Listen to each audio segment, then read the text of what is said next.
వీక్షకులకు స్వాగతం. అమరావతి రాజధాని రైతులకు ఏపీ ప్రజలందరికీ గుడ్ న్యూస్.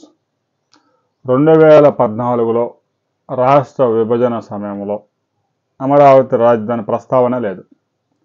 2014 రాష్ట్ర విభజన చట్టంలో హైదరాబాద్ రాజధానిగా 10 సంవత్సరాల పాటు ఆంధ్రప్రదేశ్ కూడా ఉపయోగించుకుంటుంది, ఉమ్మడి రాజధానిగా ఉంటుంది అని విభజన చట్టంలో పెట్టారు. 2024 వచ్చేసింది, అయిపోయింది, 10 ఏళ్ళు ముగిసిపోయింది. హైదరాబాద్ ఉమ్మడి రాజధాని అనే ఇంకా అంశం కూడా లేదు. ఇప్పుడు ఏం చేయాలి? 2014 తర్వాత రాష్ట్ర విభజన జరిగిన తర్వాత 1 సంవత్సర కాలానికి రాష్ట్ర ప్రభుత్వం అంతా పరిశీలించి శ్రీకృష్ణ కమిటీ నివేదికలన్నీ తెప్పించి రాష్ట్రానికి మధ్యలో దారం పెట్టి కొలిచినట్టు అమరావతిలో రాజధాని ప్రకటించింది.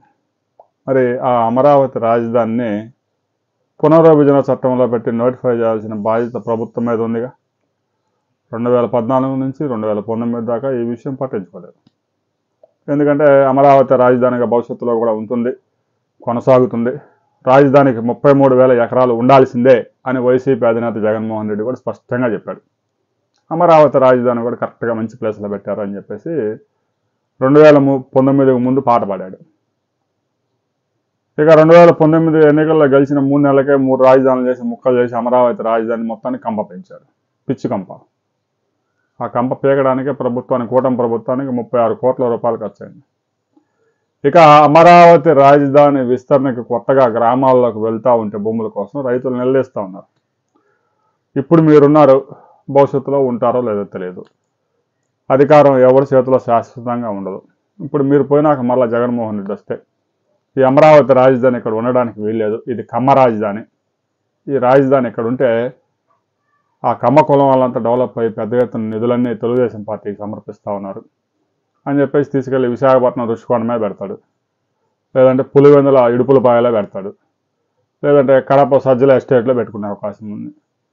అందువల్ల అమరావతి రాజధానిని కదిలించకుండా ఏదైనా ఏర్పాట్లు చేయండి అని అడిగినప్పుడు ముఖ్యమంత్రి దాన్ని అధికారులను ఆదేశించారు.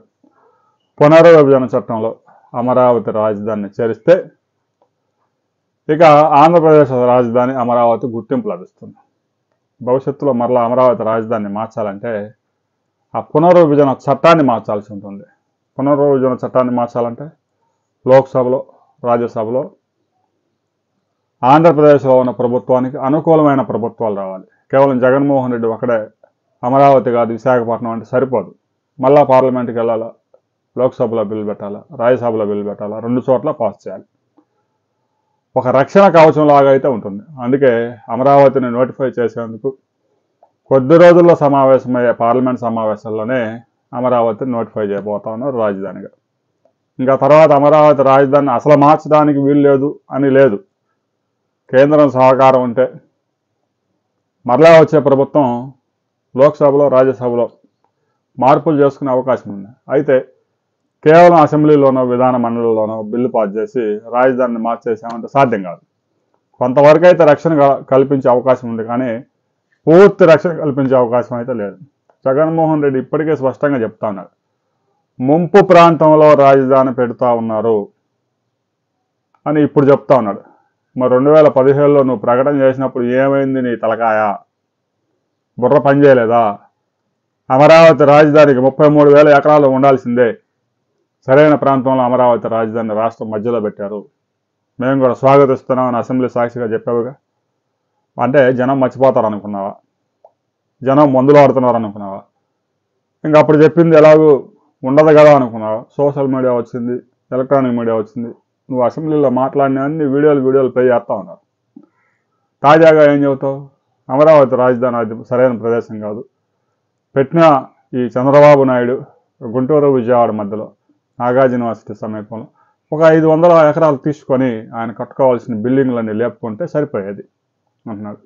అమరావతి రాజధాని చంద్రబాబు నాయుడు రియల్ ఎస్టేట్ వ్యాపారం చేస్తూ ఉన్నాడు, పెద్ద ఎత్తున భూములు కొనుగోలు చేస్తూ ఉన్నాడు, లక్షల కోట్లు దోసుకుంటా ఉన్నాడు అని ప్రచారం చేస్తున్నాడు. అమరావతి రాజధానికి ₹1 కూడా రాష్ట్ర ప్రభుత్వం నిధులు ఖర్చు చేయడం లేదు. వరల్డ్ బ్యాంకు, ఏషియా బ్యాంకు, హాడ్కో ఈ బ్యాంకుల నుంచి తెస్తూ ఉన్నారు. బడ్జెట్తో సంబంధం లేదు. భవిష్యత్తులో రాజధానిలోని 4,000 ఎకరాలు ఆ భూములు, ఆ ఎకరా 30 కోట్ల 40 కోట్ల పలికితే 1,20,000 కోట్ల వచ్చే అవకాశం ఉంది. ఆ డబ్బుతో అప్పులన్నీ తీరుస్తారు. అది కూడా రాబోయే 30 సంవత్సరాల పాటు కాబట్టి పెద్దగా ఇబ్బంది లేదు. రాబోయే కొద్ది రోజుల్లోనే, 1 నెల రోజుల్లోనే పార్లమెంటు వర్షాకాల సమావేశంలో అమరావతి రాజధాని నోటిఫై చేయబోతా ఉన్నారు. అయితే ఇంక అమరావతి రాజధాని పార్లమెంట్లో, లోక్సభలో, రాజ్యసభలో, పార్లమెంట్లో అంటే రాష్ట్రపతి దగ్గరికి వెళ్ళిపోయి నోటిఫై అయిపోతే ఇక రాజధాని మార్చడానికి వీల్లేదా అంటే ఉంది. కేంద్ర సహకారం ఉంటే ఎప్పుడైనా మార్చుకోవచ్చు. రాబోయే రోజుల్లో అమరావతి రాజధానికి మరింత రక్షణ కల్పించడానికి ఏమైనా సాధ్యం అవుద్దా లేదా అనే విషయాల మీద నిపుణులతో చర్చించిన తర్వాత మనం మరో వీడియోలో తెలుసుకుందాం. వీడియో నచ్చితే లైక్ చేయండి, షేర్ చేయండి, సబ్స్క్రైబ్ చేసుకోండి.